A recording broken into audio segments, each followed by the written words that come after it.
तोला मनोज के भौजी बनाहू दिल रंगा गलो कहते। तोला मनोज के भौजी बनाहू दिल रंगा गलो कहते। मान जाना रे हाय रे फैशन वाली, हाय रे नकली वाली, हाय रे फैशन वाली, हाय रे नकली वाली।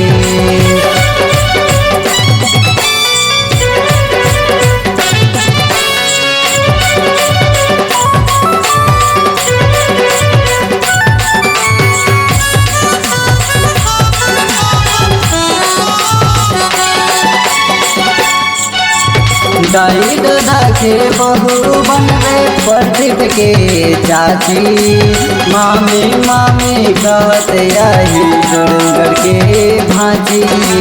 मामी कहत आई डोंगर के भांजी।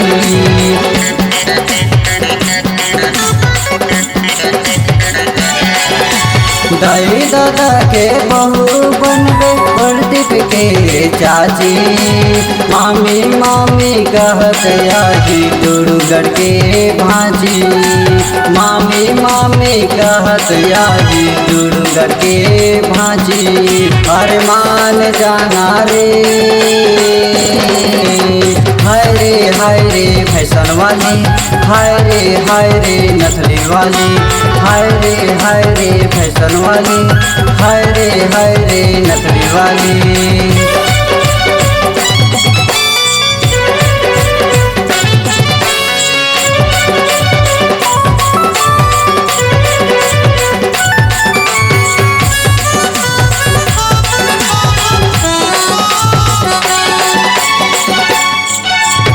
रम के लिया जैसे तोरे बगन है कन्या लखन हिलाना। गाँव के टूरा मन पाछो पड़े है ऐसे घन मुस्कुराना।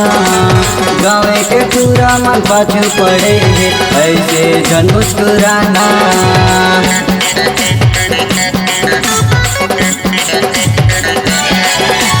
रम के लिया जैसे तोरे बदन है कन्या लखन हिलाना। गाँव के टूरा मन पाछो पड़े है ऐसे झन मुस्कुराना। गाँव के टूरा मन पाछो पड़े है ऐसे झन मुस्कुराना। अरे मान जाना रे हाय रे फैशन वाली, हाय रे नखरा वाली, हाय रे नकली वाली, हाय रे फैशन वाली। तोला मनोज के भौजी बनाहू दिल रंगा गलो कहते। तोला मनोज के भौजी बनाहू दिल रंगा गलो कहते। मान जाना रे